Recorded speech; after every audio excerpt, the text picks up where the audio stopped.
Bienvenue sur l'Odyssée de la pensée. Aujourd'hui, nous allons explorer l'une des connexions les plus intrigantes de notre être, le lien entre le corps et l'esprit. Dans cette vidéo, nous verrons comment, depuis des siècles, philosophes et psychologues se sont interrogés sur la relation entre nos pensées et notre physiologie. Est-ce que le corps influence l'esprit, ou est-ce l'inverse?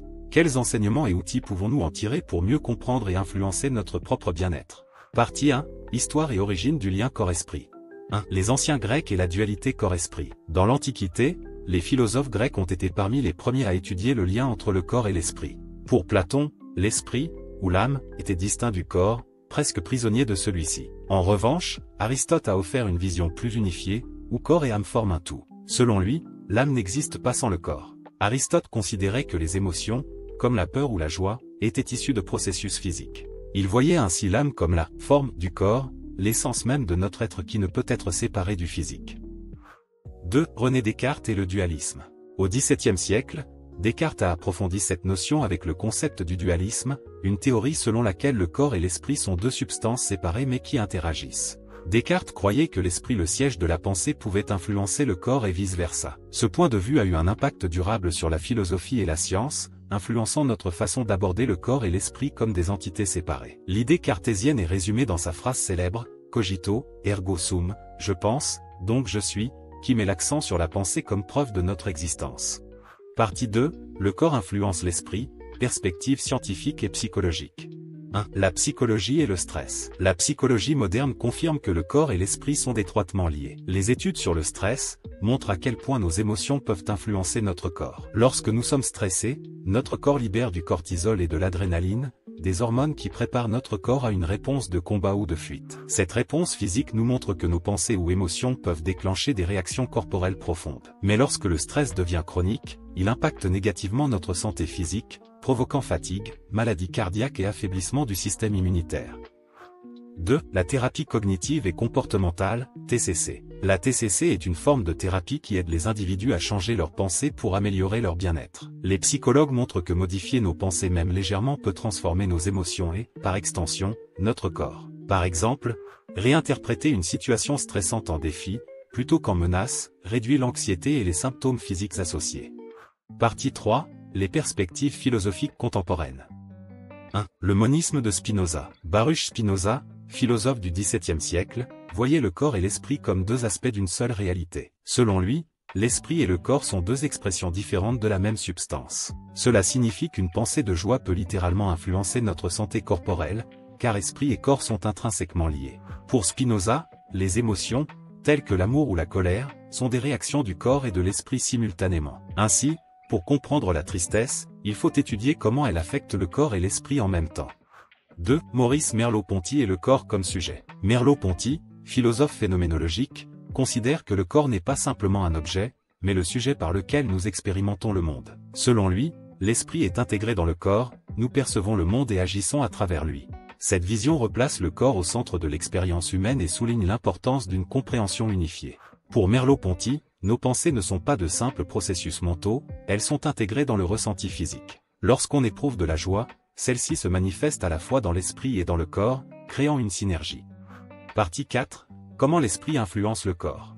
1. Les études sur l'effet placebo. Un phénomène fascinant qui montre le pouvoir de l'esprit sur le corps est l'effet placebo. Lorsque nous croyons que nous recevons un traitement efficace, notre corps réagit, même si le traitement est inerte. Cela prouve que notre esprit peut déclencher des processus de guérison dans le corps par la simple croyance. Par exemple, dans certaines études, des patients recevant une pilule placebo ont montré une réduction de la douleur, car ils croyaient que le médicament était réel. Cela souligne le rôle central des pensées et des croyances dans la perception de la douleur et le bien-être. 2. La méditation et le pouvoir de la pensée. Les pratiques de méditation ont montré que calmer l'esprit entraîne des bénéfices pour le corps, comme une réduction de la pression sanguine, une diminution du cortisol et une meilleure santé mentale. La méditation permet de renforcer l'attention et d'apaiser l'esprit, ce qui crée une réaction en chaîne sur notre santé physique. La méditation de pleine conscience, par exemple, améliore la plasticité cérébrale, ce qui signifie que notre cerveau devient plus résistant au stress, contribuant ainsi à notre résilience physique et mentale. Partie 5. Application pratique. Cultiver un équilibre corps-esprit. 1. Exercices de respiration et de relaxation. Les exercices de respiration permettent d'apaiser l'esprit tout en ayant un effet direct sur le corps. Des pratiques comme la respiration consciente calment le système nerveux et réduisent les symptômes de l'anxiété et du stress. La respiration 4, 7, 8, par exemple, consiste à inspirer pendant 4 secondes, retenir sa respiration pendant 7 secondes et expirer pendant 8 secondes. Cet exercice stimule le nerf vague, favorisant un état de calme mental et physique. 2. Visualisation et affirmation positive. La visualisation et les affirmations influencent non seulement l'état d'esprit mais également la physiologie du corps. Se visualiser dans des situations positives peut réduire le stress, renforcer la motivation et améliorer la performance. Essayez de visualiser votre journée, en vous imaginant surmonter les obstacles avec calme et confiance. Les affirmations telles que « Je suis en paix » ou « Je suis capable » ancrent un état d'esprit positif qui impacte le corps. 3. Activité physique et bien-être mental. Faire de l'exercice régulièrement est un moyen direct d'améliorer à la fois notre condition physique et notre état mental. L'activité physique libère des endorphines, aussi appelées hormones du bonheur, qui améliorent l'humeur et réduisent les symptômes de l'anxiété. Partie 6. L'importance d'une vision holistique. Philosophiquement et psychologiquement, une vision holistique qui intègre le corps et l'esprit est essentielle pour comprendre notre bien-être. Adopter une telle approche nous permet de considérer que nos pensées, nos émotions et nos actions physiques forment un tout, interdépendant. Holistique vient de l'holisme qui est une doctrine considérant les objets ou concepts comme appartenant à un tout.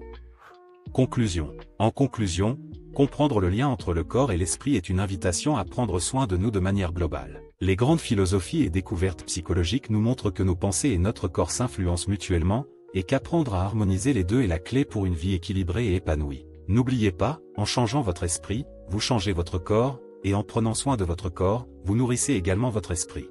Si cette exploration vous a inspiré, abonnez-vous à l'Odyssée de la pensée pour plus de vidéos qui allient philosophie, psychologie et développement personnel. Ensemble, explorons ces liens profonds qui définissent notre existence.